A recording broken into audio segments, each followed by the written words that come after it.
Welcome to my channel, where the scariest stories come to life.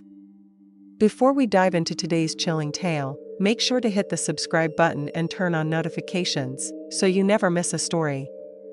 Now, let's get into the horror. I'm a female, now 22 years old.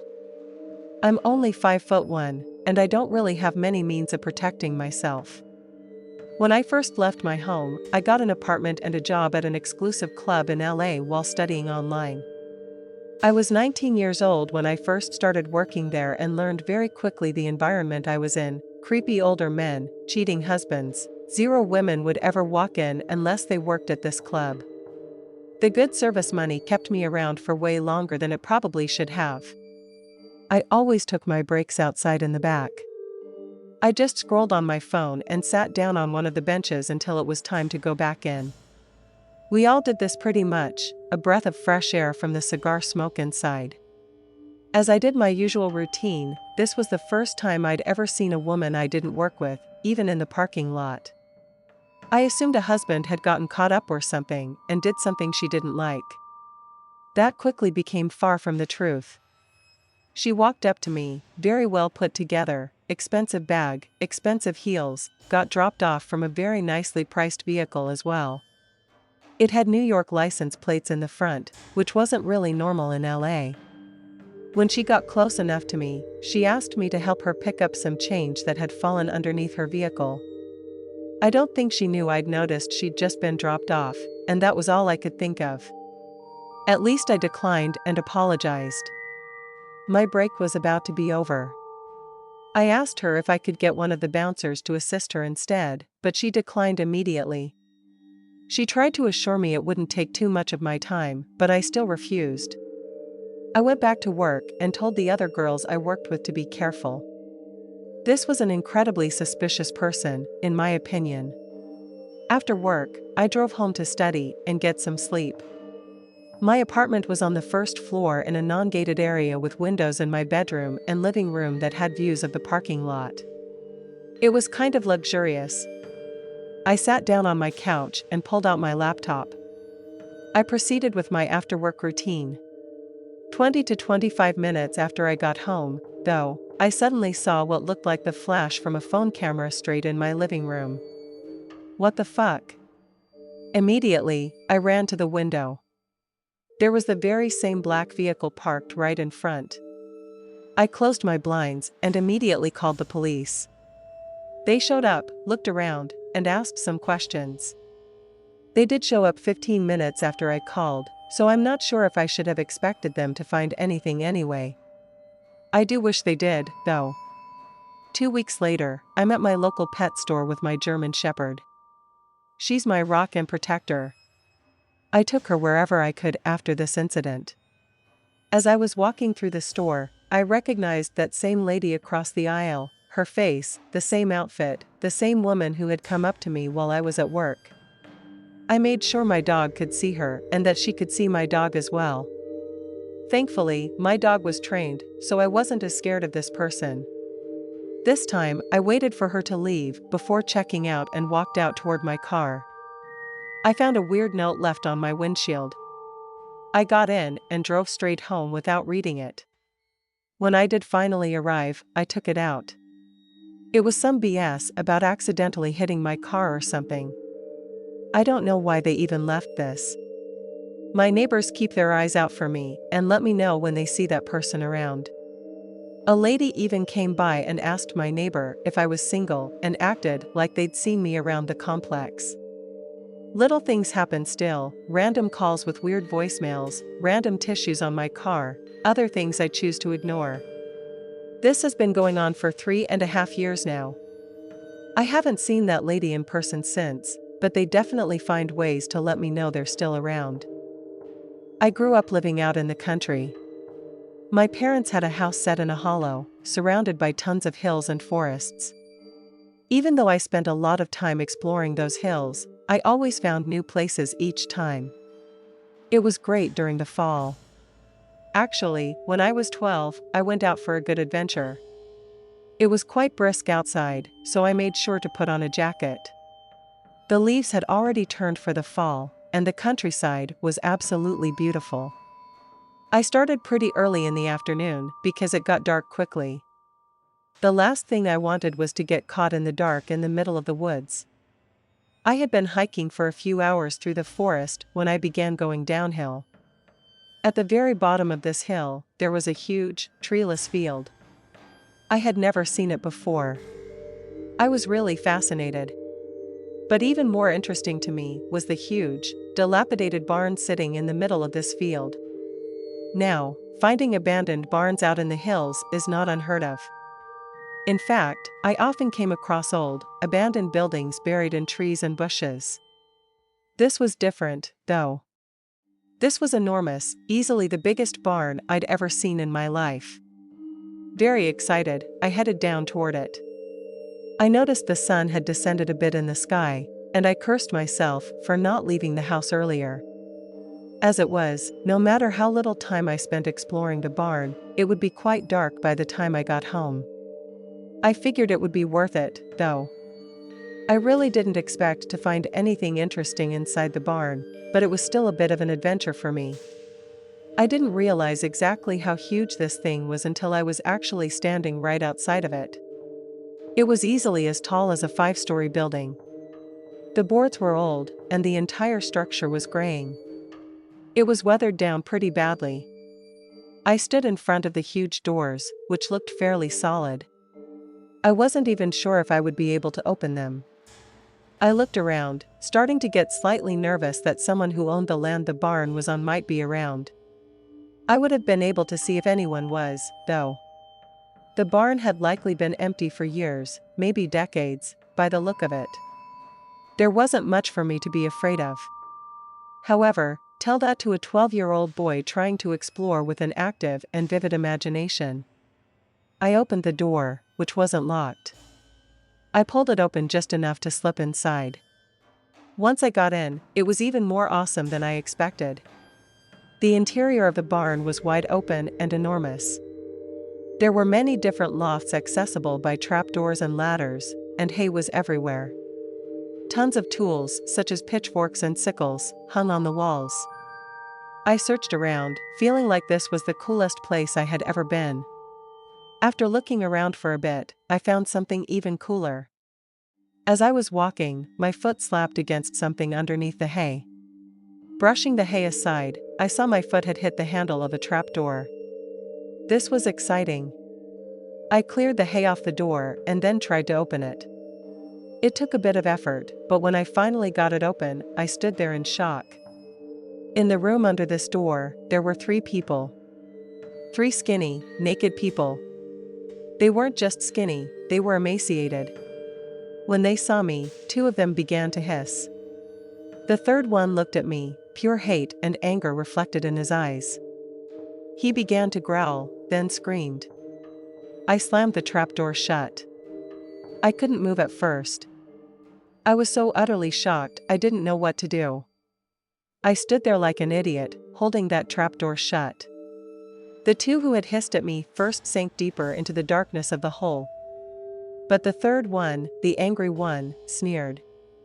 Then he bolted toward the ladder on all 4s. He climbed it at an alarming speed. I didn't even have time to close the trapdoor properly. Freaking out, I took off for the barn entrance. Looking back as I was running, I saw the third person had actually gotten out of the room. He came after me. My 12-year-old legs had never run faster before or since. I squeezed out of the barn and ran through the woods. Although it wasn't dark yet, the sun had gone down enough that visibility was poor. I looked back a couple of times before reaching the trees and saw the guy running on all 4s, straight at me. Once I got to the trees, I didn't waste any more time looking back. It got completely dark long before I got home. Going through that forest in the dark was a nightmare. I heard sounds everywhere, crunching leaves, snapping twigs, and every noise made me jump. I felt like I was being followed. When I reached my house, I climbed over the barbed wire fence and into my yard. Then I sprinted to the door, ran inside, and locked it. I told my parents everything I had seen, but they didn't believe me. My mom told me I needed to stop making up stories. My dad just said that even if I really had seen something, I had no business going into that barn. Obviously, those people weren't being held there against their will, he said. He told me that a lot of weird stuff happens out in the woods and that it was best to forget about things like that. But how could I forget? That night, as I lay in bed, my eyes were locked on my window. I expected to look up and see that person standing there, staring at me, his eyes inflamed with rage and hate. Whenever I was in those woods after that, I felt like I was being watched. So don't ever go into an abandoned building. My grandma and grandpa lived in a very old house. I think it used to be a one-room schoolhouse way back in the day. They put up walls, and there was an upstairs, sort of an attic that was used as a living space. I guess my grandpa himself built an addition onto the back of the house. That addition was really flimsy, though. It was literally just built with boards, no outside siding, no insulation, no drywall on the inside. It did have a window facing the backyard, though. The reason I'm telling you about this particular room is that whenever we took the trip to Grandma and Grandpa's house, that was always the room I slept in. I have to admit, it was a very freaky place to sleep. The house sat at the opening to a holler. During the day, looking out through the window, you could see a beautiful countryside. But at night, it transformed into a dark and frightening scene. There were no lights in this part of the house at all, and when you were in the room itself, your eyes would eventually adjust to the darkness. When they did, you could see shadowy movements, tree branches swaying, animals moving in the wild. This happened in the winter when I was 15 years old. My family drove to Grandma's house, arriving a couple of hours before bedtime. That was our usual routine. We would watch Jeopardy, eat dinner, and go to bed not long after. One thing I remember about that night is that, at one point, when my grandpa got up to do something, I began rocking his chair back and forth with my foot. This was a big no-no with my very superstitious grandparents. They had this weird belief that if you rocked an empty chair in the house, it would cause someone to die soon. My grandma looked quite worried, and the expression on her face told me I should stop immediately. All my life, I had been the type to stay up late at night and sleep in late in the morning. I liked being up at night, my mind seemed to work better in those hours. I went to my room when everyone else went to bed, but I didn't go to sleep right away. Instead, I stayed up for a while reading a book by the dim lamp in the back room. It was a pretty cold night, but that didn't bother me. The bed in the back room had heavy quilts to keep warm, and there was an old space heater I could use if it got too cold. But I rarely needed it. There's just something nice, you know? Being bundled up in blankets on a cold night.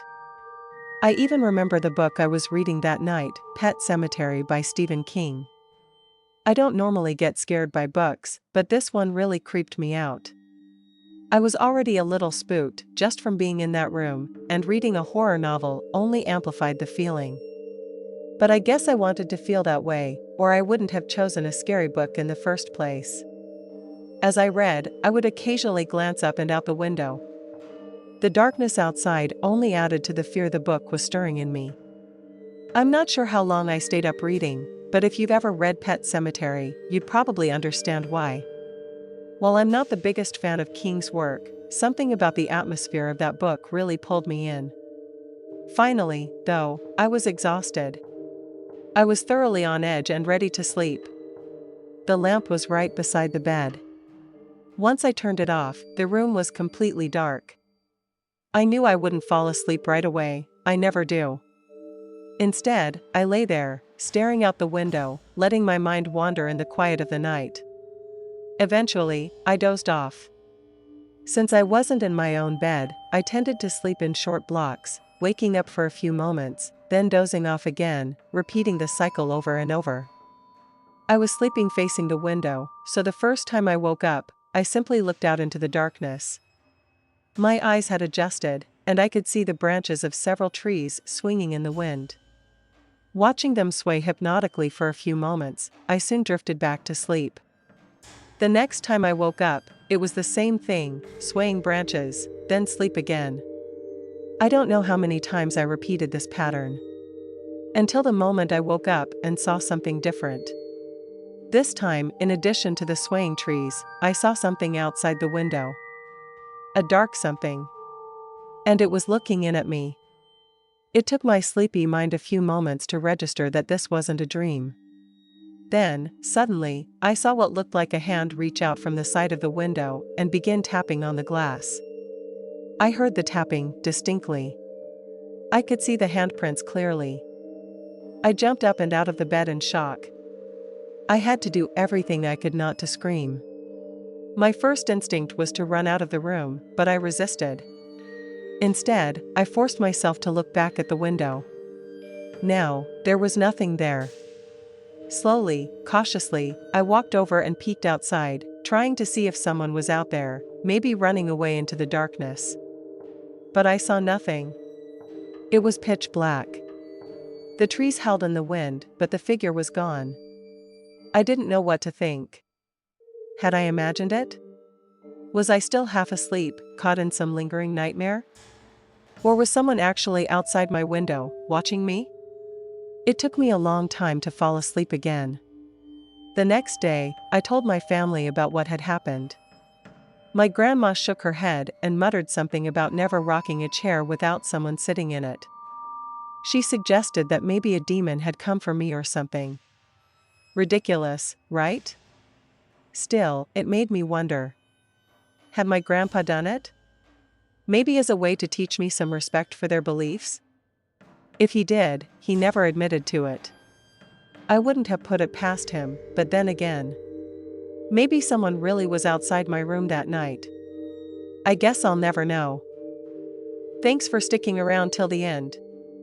If you enjoyed the story, don't forget to give the video a like and leave a comment with your thoughts. And if you haven't already, hit that subscribe button and turn on notifications so you never miss a terrifying tale. See you in the next one.